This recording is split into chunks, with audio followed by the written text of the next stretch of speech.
a young player like Pete and all of his great abilities, as a coaching staff, how do you go about not overcoaching, not undercoaching when you see so much potential and you see a guy really coming into his own in so many different ways?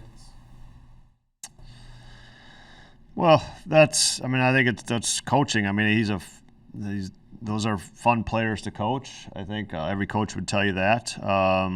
You're lucky if you get to coach players like Pete.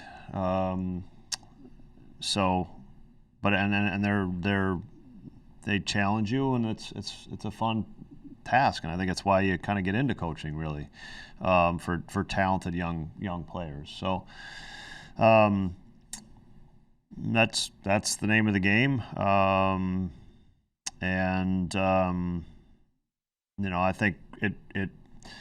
I think with young players, it always is the coaching feels a little more obvious, right? And then with the veteran players, it's a little more subtle, but just as important. And so it's just kind of the nature of what the coaches love to do and why you get into it. Can you speak to the effectiveness and importance of what Jameson's been doing here lately as he takes them out here tonight? Yeah, I mean, I think words like consistent and reliable sometimes don't get enough. Don't feel like they do Jameson enough justice, honestly, like with what he's done. But it's so valuable in the starting pitcher world. Because those two attributes affect the 8 guys in the bullpen every day, or tomorrow, or yesterday, or Saturday, and I think that's first, and then I think JMO's just. I think he's gotten better, or he's kept seeking out improvement, which at his point in his career is always something really fun to see. I mean, I think that's kind of what we're talking about, like the veteran player. How do you coach it and keep getting better and finding ways to get better? Kind of that speaking to the changeup from that perspective.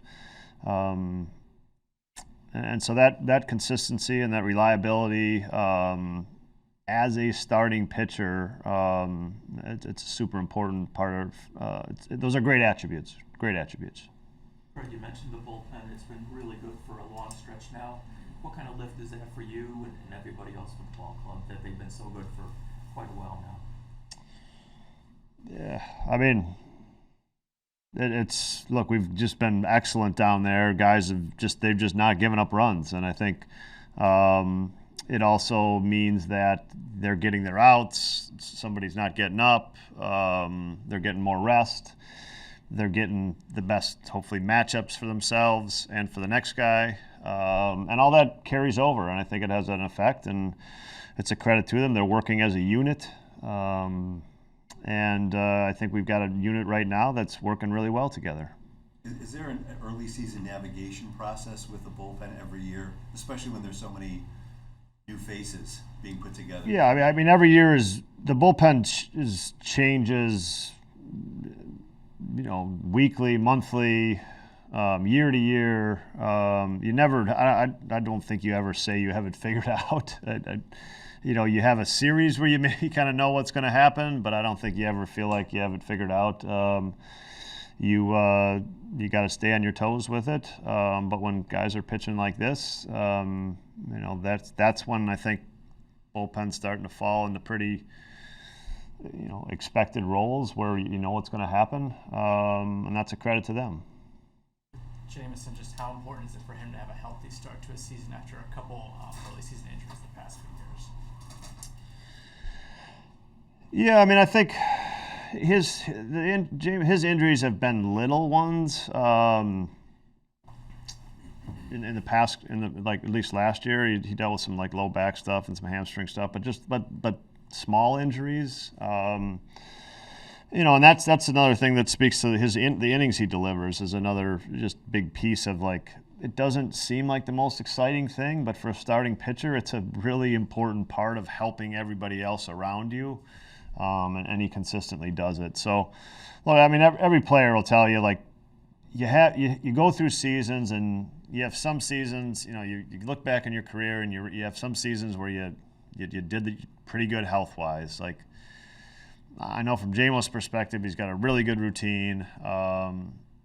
You tweak your routine a little bit, I think, after something happens maybe, but I think he's always had a really good routine, and he's avoided stuff, and that's a credit to him. You mentioned the changeup. Just we've seen so many teams stack lefties against him. Just what has that done for him this year, and being able to combat that? Yeah, I mean, it's he knows, we know it. He knows it. Teams are gonna put left-handed hitters in the lineup. And it's just been another weapon, and a pretty big weapon for him against it. And the part of your job into pitching is to make hitters uncomfortable, to give them things to think about, to be able to attack different parts of the strike zone at different speeds. And the changeup is a pitch that it's for opposite-sided hitters, right? It's for lefties, it's a right-handed hitter pitch. For righties, it's a left-handed hitter pitch. So it's if you're going to get that opposite side out, there's not too many guys in the game that don't do it without a changeup. There are outliers and some guys that don't, but most do it with a changeup.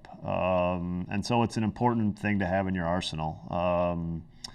And there's been a lot of guys in the league that have this concept of seam shifting, of just kind of like changing your fingers and creating a different grip, has been the kind of the thing in pitching this year that has been very successful for a lot of guys, and Jamo's been one guy that's been successful for. For a guy like Ben, who is able to get you into the fifth inning and beyond, even though he wasn't quite as sharp as you want him to be, how essential is that, and how essential is it for him to have to be able to concentrate on that being still a worthy thing that he did out there? Yeah, I mean, I think. Look, the results weren't great for Ben yesterday. Getting us 17 outs in the game yesterday into the sixth inning was a big deal, and I think, and Ben knew it, and I applaud him for that. Is like that my job at this point. It's not going great today, but I got to get us more outs. I got to go out there and I got to get more outs, and he did it. And that's, it's one of those things you hope bears some fruit to this weekend. And he did a nice job of it yesterday. Do you consider openers just start by start like you've been doing, or do you have a more permanent thinking on it? Anything new on that? Yeah, I mean, openers are, again, it's kind of who are we playing, what do they do with their lineups, who's at the top of their lineup, do they change that, what our pitchers are doing, how's their bullpen, what kind of shapes their bullpen in. So I mean, I think it's been a little bit, we've done it on some occasions, so that means we're looking at it always, but we want it has to fit and make sense and be productive for those reasons. There's a couple of weeks ago that you mentioned, like, this was the most with any team since you've been a manager that you've worked on base running. I was just curious, like, following up. Talked about it. So in that regard, why do you feel that it's like this team that it's been done? Was that like a deliberate effort coming in? Yeah, I mean, I think it's points to, like, I think this team is athletic. I think this team is instinctual. I think they're experienced. And so I think they can take the base running information and those three attributes and apply it, and use it to our advantage. You gave PCA a day off. Do you want to do that with Dansby and Nico at all, or do you just feel like they're? It's a case by case. Thinking about it, but nothing. He just looked like he needed a day off, or what? Yeah, it's not. I mean, I don't know if he physically looked like it, but I just think it was the right day to do it with the pitcher on the mound for the team. Just the amount of, kind of mileage that he puts on during a game. So And then just a break, just a mental break for a day. I mean, you can understand why Dansby has played 162 games before, and it's not hard to see how he has done it. I think he's got this, just the way he kind of puts himself through the day, and the way he manages things, I think is why he's able to do it. But yeah, there's certainly in this stretch particularly, the guys that are playing every day are on our radar, or on my radar for sure. Who would be your shortstop if you didn't play? I'm not sure, Bruce. Want me to help you with that? Well, we got Bruhan could play shortstop. Nico could play shortstop. Those would probably be my first two candidates. Did you play 162? No. When you're at start? No. Did you want to? What's that? Did you want to? Everybody wants to, yeah. Doesn't But seem like they do. there's a lot there's a lot of things that you want that you don't get either. But it doesn't seem like players today want to play 162 like they did back in the day. I don't think that's fair. Yeah. I mean, Pete was not happy. No. But you wouldn't listen to him? I listened. Yeah. How did he express his unhappiness? No, not in any. Just he just wants to go out there and play. Not in any thing he said. He was disappointed. Disappointed is probably the better word. Yeah. The consideration of the day games, the ballpark, does that change here at Wrigley Field for you when you look toward the last few months of the season and try to understand what you need to do to keep your team physically and mentally strong? You mean just like the number of day games? Look, the one thing I think our players that's really been fun for me to watch is that I actually think Wrigley Field and the schedule, excuse me, not Wrigley Field, but the schedule, the day game schedule, really forces our players to create better routines, because you're going to play day games, so it's not like you're going to play a lot of day games, and so you're not going to get here, whereas a player might get here 5 hours before a night game. You're not showing up at 7 o'clock or 8 o'clock in the morning, right? And so it forces you to develop kind of a condensed, disciplined routine. That's I think really effective, and frankly all that they need to do. And sometimes the night game almost creates this more, and I don't know if the more is always better. So I think our players handle the day game situation very well, and I think it keeps them fresh, frankly. I think it keeps them a little bit fresher. So. Craig, you haven't heard much about Miguel Amaya. Any update on him? Not much yet. He's just kind of starting activity a little bit, so he's actually throwing for the first day tomorrow. So we're still a ways away here. We're still essentially in the healing process. Yeah.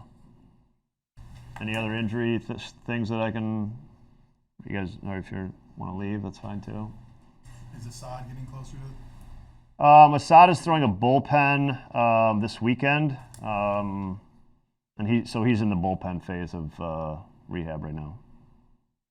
Do you think Shota will just need one rehab when he's in the minors, or? Well, he threw Monday. He's throwing Saturday again. And then he'll have another one after that. Wait, in Arizona? He's throwing Saturday in Arizona. No, but after that, AAA or? After that, he will go to an affiliate. Yeah.